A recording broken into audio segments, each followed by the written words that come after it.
ሰላም መረጃ ቤተሰቦች እንደምን ሰነበታችሁ? የተለያዩ አጫጭር መረጃዎችን ወደ እናንተ ወደ አድማጮች ይዘን መተናል። በቅድሚያም ዋናዎቹ ጦርነቱ በአንድ ወር ውስጥ ሊጀመር ይችላል። ከትግራይ ጋር ፍቺ ፈጽመናል ሲሉ ኮሎኔል ደመቀ አስታወቁ። ደሳለኝ ጫኔ እና ክርስቲያን ታደለ ከሻዕቢያ ጋር ይሰራሉ ተባለ። ቀጥታ ወደ መረጃዎቹ እንሸጋገራለን። ጦርነቱ በአንድ ወር ውስጥ ሊጀመር ይችላል ተብሏል። በህወሓትና በፌዴራል መንግስት መካከል በቀጣይ ወር ግጭት ሊቀሰቀስ እንደሚችል የአሜሪካው ተቋም አስጠንቅቋል። የግጭቱ ሁነቶችን የሚተነትነው ክሪቲካል ትሪትስ ባወጣው ሰፊ ሪፖርትም ወታደራዊ ውጥረቱ ከመቼውም ጊዜ በላይ ማየሉን አስታውቋል። ኃይሉን ወደ ትግራይ አዋሳኝ አካባቢዎች ያስጠጋው የፌዴራል መንግስትም በመጪው ወር ውስጥ በህወሓት ላይ ጥቃት ሊከፍት እንደሚችል ተቋሙ ጠቁሟል። ሁለቱ ኃይሎች በየፊናቸው ከፍተኛ ወታደራዊ ዝግጅት እያደረጉ መሆኑን ተቋሙ ከአንድ ሳምንት በፊት ባወጣው ሪፖርት መግለጹ ይታወሳል። አሁን ላይ ትግራይን በሚያዋስኑ አፋር እና አማራ አካባቢዎች ጦር አስጠግቶ የተፋጠጡት የፌዴራል እና የህወሓት ኃይሎች ወደ ግጭት የመግባታቸው ነገር አይቀሬ መሆኑን ተቋሙ አመላክቷል። የመጨረሻ ምዕራፍ ላይ ደርሷል የተባለው ውጥረት ከፈነዳ በቀጥታም ይሁን በተዘዋዋሪ በኢትዮጵያና በኤርትራ መካከል ጦርነት እንደሚቀሰቀስም ተቋሙ አስጠንቅቋል። ሁለት ሀገራት በድንበር አካባቢዎች ከፍተኛ ወታደራዊ ዝግጅት እያደረጉ መሆኑን የሚጠቅሰው ሪፖርቱ የኤርትራን ጦር ጨምሮ ዋና ጦርነት ዝግጅት እየተደረገ ያለው በሰሜን ኢትዮጵያ ነው። በዋናነትም በትግራይ አማራና አፋር ክልሎች አዋሳኝ ሲሆን የኤርትራ ጦር ትግራይ ክልል ገብቶ ከህወሓት ታጣቂዎች ጋር በጋራ እየተንቀሳቀሰ ነውም ተብሏል።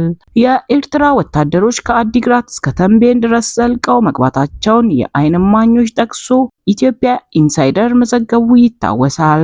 በኢትዮ ኤርትራ መካከል ጦርነቱ ከተቀሰቀሰ እንደ ሳውዲ አረቢያ፣ የተባበሩት አረብ ኤሚሬትስ ያሉ የባህር ስላጤ ሀገራት እንደሚገቡበትም ተቋሙ ሪፖርት ያሳያል። እንዲሁም ከኢትዮጵያ ጋር ውጥረት ውስጥ የምትገኘው ግብጽ እና በቀጠናው እያንዣበበች የምትገኘው እስራኤል እጃቸውን ማስገባታቸው አይቀሬ መሆኑ አመላክቷል። 11ኛ ሰዓት ላይ የደረሰው ውጥረት ማስቀረት ካልተቻለ እስራኤል እና አረብ ኤሚሬትስ ከኢትዮጵያ ጎን ሲሰለፉ፣ በአንጻሩ ሳውዲና ግብጽ ከኤርትራ ጎን ሊሰለፉ እንደሚችል ትንበያው ያሳያል። እነዚህ ሀገራት በሱዳን ጦርነት ውስጥ እጃቸውን ያስገቡ መሆናቸው ዳግም ስጋቱን ከፍ አድርጎታል። ወደ ቀጣይ መረጃችን ስንሸጋገር ደግሞ ከትግራይ ጋር ፍቺ ፈጽመናል ሲል ኮሎኔል ደመቀ አስታወቀ። አንሸወድም፣ ከትግራይ ጋር ፍቺ ፈጽመናል ሲሉ ኮሎኔል ደመቀ ተናግረዋል።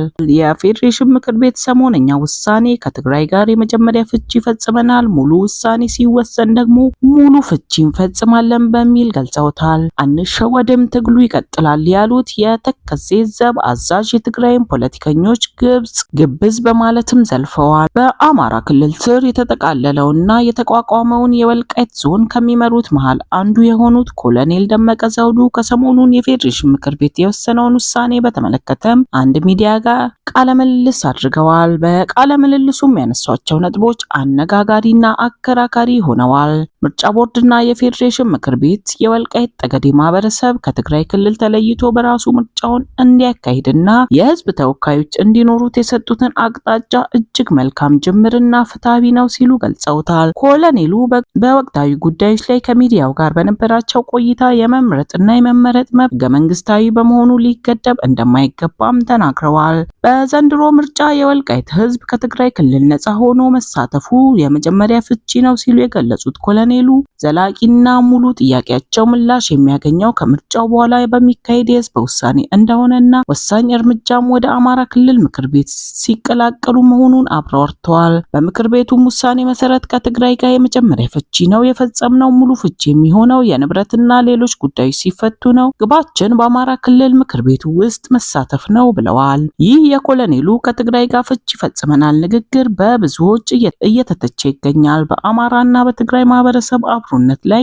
እንቅፋት ሊሆን ይችላል በሚል ወቀሳ ተሰንዝሮበታል። ፍቺው ሙሉ መሆን አለበት የሚሉት ኮሎኔሉ ግን የምርጫ ቦርድና የፌዴሬሽን ምክር ቤት መግለጫን ተከትሎ የትግራይ ሊቃን የሚያሰሙት ቅሬታን አጥብቀው ሲነቅፉ ተደምጠዋል። ህወሓት ራሱ ከህገ መንግስት ውጪ ምርጫ እያካሄደ ሌላው ህጋዊ መብቱን ሲጠይቅ ህግ ተጣሰ ማለቱ ግብዝነት ነው በማለትም አክለዋል። በተጨማሪም አካባቢው ማን ያስተዳድረው እና ምርጫው በማን ስር ይካሄድ በሚል ጉዳይ ላይ የፕሪቶሪያ ስምምነት አካባቢውን አከራካሪ በማለት የፌዴራል መንግስት እንዲያስተዳድረው የህወሓት ተወካዮች በፊርማቸው ማረጋገጣቸውን አስታውሰዋል። የትግራይ ሊቃን ስምምነቱ ሳይረዱ ወይም እያወቁ ህግ ተጣሰ ማለታቸው አግባብ እንዳልሆነ የገለጹት ኮሎኔሉ የፌዴራል ተቋማትም መቃወማቸውን አውግዘዋል። በመጨረሻም ወደ አዘጋጀንላችሁ መረጃ ስንሸጋገር ደሳለኝ ጫኔ እና ክርስቲያን ታደለ ከሻዕቢያ ጋር ይሰራሉ። ዶክተር ደሳለኝ ጫኔ በስነ ምግባር ጉድለት ከሰውታል።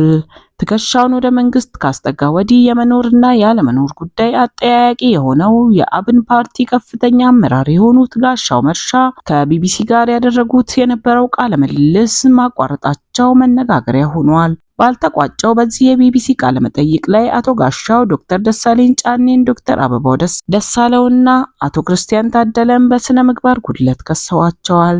ፓርቲውን ወክለው የምክር ቤት አባል የሆኑት ዶክተር ደሳለኝ ጫኔ በቅርቡ በመጪው ምርጫ እንደማይወዳደሩ አስታውቀዋል። ሌላኛው የምክር ቤት አባል የሆኑት አበባው ደሳለው ሌላ ፓርቲ እንደተቀላቀሉ የገለጹ ሲሆን አቶ ክርስቲያን ታደለም እስር ቤት ናቸው። እነዚህ ሰዎች ለክልሉ ህዝብ የፓርቲው አመራሮች የነበሩ ሲሆኑ እነርሱ በሌሉበት ፓርቲው በቀደመው ቁመናው ላይ ማለት ይቻላል በሚል ጥያቄ ከቢቢሲ ጥያቄ ተነስቶላቸው ነበር። እርሱም እንዲህ ሲል መልሶታል። በመጀመሪያ ደረጃ እነዚህ ሰዎች በስነ ምግባር ግድፈት ከፓርቲው የተባረሩ ናቸው። ሲያራምዱ የነበረው የፓርቲውን አቋም ሳይሆን የራሳቸውን የግለሰብ አቋም ነው። ይህንንም አሳውቀናል። ስለዚህ የፈለጉትን መምረጥ ይችላሉ። ያባረርናቸው በስነ ምግባር ጉድለት ነው። የሚያደርጉት ትግልም ለአማራ ህዝብ የሚደረግ ትግል ነው ብለን እንደ ፓርቲ አናምንም፣ እንደ ግለሰብም አናምንም። የሻዕቢያን የውክልና እንቅስቃሴ ነው የሚያካሂዱት፣ የአማራ ህዝብ አይደለም የሚያካሂዱት። ይህ እኛ በግልጽ የተናገርነው ጉዳይ ነው። በዚህ ምክንያት ከፓርቲ አባረናቸዋል በሚል ውሳኔያቸውን ገልጸዋል። ስለተከታተላችሁኝ ከልብ አመሰግናለሁ። የተለያዩ አጫጭር መረጃ እንዲደርሳችሁ ይህንን ቻናል ሰብስክራይብ፣ ላይክ እና ሼር በማድረግ ቤተሰብ ይሁኑ። ሰናይ ጊዜ